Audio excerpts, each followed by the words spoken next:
মুক্ত জীবনে ফিরে এসেছেন।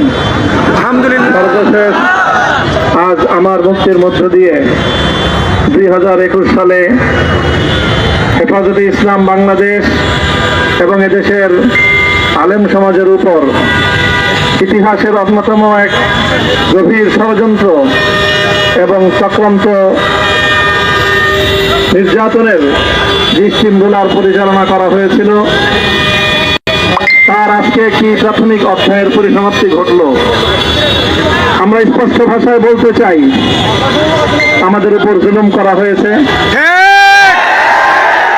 আমরা নির্যাতিত, অন্যায়ভাবে আমাদেরকে কারারুদ্ধ করা হয়েছে, বুলেটের আঘাতে আমাদের ভাইদেরকে হত্যা করা হয়েছে। আমরা যখন আমাদের সন্তানদের লাশ এবং তাদের রক্তমাখা বুলেট বিদ্ধ সেই মরদেহকে সামনে রেখে আমরা যখন আমাদের ন্যূনতম প্রতিবাদটুকু উচ্চারণ করতে গিয়েছি, তখন আমাদেরকে কারারুদ্ধ করা হয়েছে, আমাদেরকে নানাভাবে নিষ্পেষণ করা হয়েছে, আমাদেরকে জনগণ থেকে বিচ্ছিন্ন করার সব ধরনের অপচেষ্টা চালানো হয়েছে। আমি আজ এই মুহূর্তে আমার এই মুক্তি উপলক্ষে আমি বলতে চাই, আমাদের উপর জুলুম করা হয়েছে, এটাকে আমরা সহ্য করে নিলাম। আমাদের ভাইদেরকে হত্যা করা হয়েছে, সেটাও সহ্য করে নিলাম। আমরা আমার সন্তানের লাশ কাঁধে তুলে নিয়েছি, সেটাকেও আমি হাসি মুখে বরণ করে নিলাম। আমাদেরকে অপমান এবং লাঞ্ছনার সব ধরনের ষড়যন্ত্রের সম্মুখীন হতে হয়েছে, সেটাও আমরা হাসি মুখে বরণ করে দিয়েছি। কিন্তু আল্লাহর জমিনে আল্লাহ এবং তার রাসূলের কোন সম্মান এক মুহূর্তের জন্য আমরা বরদাস্ত করে নেব না। আমরা আমাদের সর্বোচ্চ ত্যাগ এবং কোরবানি স্বীকার করতে প্রস্তুত রয়েছি, জীবন দিতে প্রস্তুত রয়েছি। আল্লাহর জমিনে আল্লাহর দ্বীনের ঝান্ডা সমুন্নত করেই আমাদের যাত্রা থামবে ইনশাআল্লাহ। হয়তো শাহাদাত, নয়তো খেলাফত ইনশাআল্লাহ। আল্লাহর জমিনে খেলাফত প্রতিষ্ঠার যে আওয়াজ পৃথিবীর দিকে থেকে উচ্চারিত হচ্ছে, সে আওয়াজ বাংলার জমিনে খেলাফতের এই আন্দোলনকে চূড়ান্ত গন্তব্যে পৌঁছাবে ইনশাআল্লাহ। বাংলাদেশের আলেম সমাজ, হেফাজতে ইসলাম বাংলাদেশ সহ বাংলাদেশ খেলাফত মজলিস সহ সকল ভাতৃপ্রতিম সংগঠন, সকল ধর্মপ্রাণ, ইসলামপন্থী বিভিন্ন ছোটখাটো মতবিরোধ, মত পার্থক্যের ঊর্ধ্বে উঠে যারা এলায়ে কালিমাতুল্লাহর এই এক বাণীতে বিশ্বাসী, আল্লাহর জমিনে আল্লাহর দ্বীন কায়েম করতে চাই, আমাদের তাআলাউ ইলা কালিমাতিন সাওয়াইন বাইনানা ওয়া বাইনাকুম এই এক মন্ত্রে উজ্জীবিত হয়ে আল্লাহর দ্বীনের ঝান্ডা সমুন্নত করবার এই আন্দোলন এবং সংগ্রামে আমি নিজেকে উৎসর্গ করার ঘোষণা করছি। এবং আমার সকল ভাইদেরকে, আমি সকল উলামায়ে কেরামকে এবং ধর্মপ্রাণ মুসলমানদেরকে, ইসলামী নেতৃত্বকে ঐক্যবদ্ধভাবে এই সংগ্রামের ঝান্ডা সমুন্নত করবার, ধারণ করবার আহ্বান জানাচ্ছি।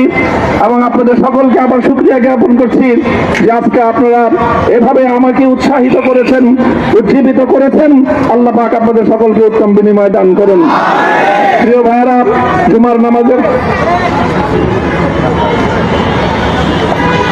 জুমার নামাজের একেবারে ঠিক আগ মুহূর্ত, এখন সব মসজিদগুলোতে জুমার প্রস্তুতি চলছে। আমরা এখন এখানে খুব সংক্ষিপ্ত দোয়ার মাধ্যমে আমাদের আজকের এই প্রোগ্রামের সমাপ্তি ঘোষণা করব। এরপরে ইনশাআল্লাহ প্রত্যেকে সুশৃঙ্খলভাবে যার যার জায়গা মতো বা আশেপাশের মসজিদগুলোতে গিয়ে আপনারা জুমার নামাজ আদায় করবেন।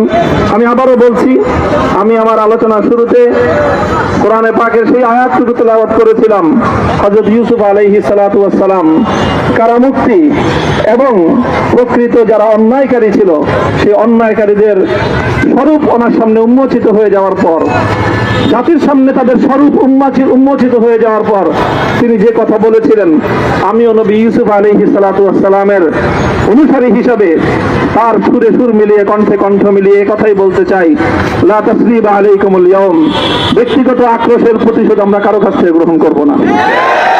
সকলকে আহ্বান জানাই, মাদ্রাসা, স্কুল, কলেজ, ভার্সিটি কোন শিক্ষা ব্যবস্থার ছাত্রদের মধ্যে বিভেদ করার নীতিতে মামুনুল হক বিশ্বাস করে না। আসো, স্কুলের ছাত্র আসো, আমার মাদ্রাসার ছাত্র পাশে দাঁড়াও, কলেজ থেকে আসো, ভার্সিটি থেকে আসো, তোমরা হাতে হাত মিলাও, ইনশাআল্লাহ দেশের স্বাধীনতা অক্ষুণ্ণ থাকবে। এদেশের ইসলাম এবং হাজার বছরের যে সাধনা সংগ্রাম, সেই সংগ্রাম বিজয়ী হবে ইনশাআল্লাহ। এই জনপদ ইসলাম এবং মুসলমানদের জন্য হাজার বছর ধরে এখানে কালেমার ঝান্ডা সমুন্নত করবার জন্য আমাদের পূর্বপুরুষরা যে সংগ্রাম করে গেছেন, সেই সংগ্রামকেই আমাদের কাঙ্ক্ষিত গন্তব্যে পৌঁছানোর জন্যই আমরণ এক সাধনায় আত্মনিয়োগ করতে হবে। সেই আহ্বান আমি সকলের প্রতি ব্যক্ত করছি। ও আখিরু দাওয়ানা আলহামদুলিল্লাহি রাব্বিল আলামিন। اللهم صل على محمد وعلى آل محمد كما صليت على إبراهيم وعلى آل إبراهيم إنك حميد مجيد. ربنا ظلمنا أنفسنا وإن لم تغفر لنا وترحمنا لنكونن من الخاسرين. ربنا آتنا في الدنيا حسنة وفي الآخرة حسنة وقنا عذاب النار.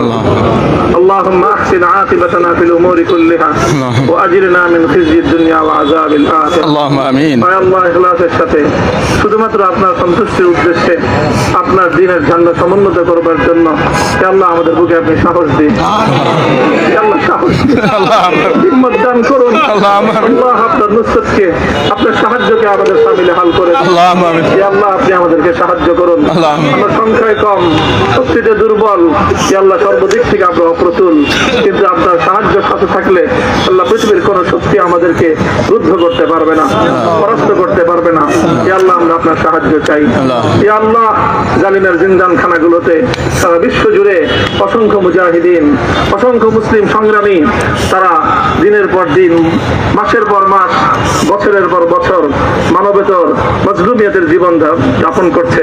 হে আল্লাহ সকল মজলুমদেরকে আপনি মুক্তির ব্যবস্থা করেন। হে আল্লাহ তাদের মুক্তির জন্য যথাসাধ্য ভূমিকা পালন করার তৌফিক আমাদেরকে, পুরা উম্মাহকে আল্লাহ আপনি দান করুন। সাল্লাল্লাহু তাআলা আলা খায়রি খালকিহি মুহাম্মদ ওয়া আলা আলিহি ওয়া আসহাবিহি আজমাইন। হে আল্লাহ হেফাজতে ইসলামের সংগ্রামে হাটহাজারীর আমার যে ছাত্র, যে সন্তানগুলো শাহাদাত বরণ করেছিল, ব্রাহ্মণবাড়িয়ায় আমাদের যে সকল ভাইয়েরা, সন্তানেরা শাহাদাত বরণ করেছিল, শাপলা চত্বরে আমার যে সকল ভাইদের রক্তে ঢাকার রাজপথ রঞ্জিত হয়েছিল, আল্লাহ এই শাহাদাত গুলোকে তুমি কবুল করো। আল্লাহ এই রক্তের বিনিময়ে এই জমিনকে তুমি তোমার দ্বীনের ঝান্ডা সমুন্নত করবার জন্য তুমি কবুল করো। সাল্লাল্লাহু তাআলা আলা খায়রি খালকিহি মুহাম্মদ ওয়া আলা আলিহি ওয়া আসহাবিহি আজমাইন। সুবহান রাব্বিকা রাব্বিল ইজ্জাতি আম্মা ইয়াসিফুন ওয়া সালামুন আলাল মুরসালিন ওয়ালহামদুলিল্লাহি রাব্বিল আলামিন।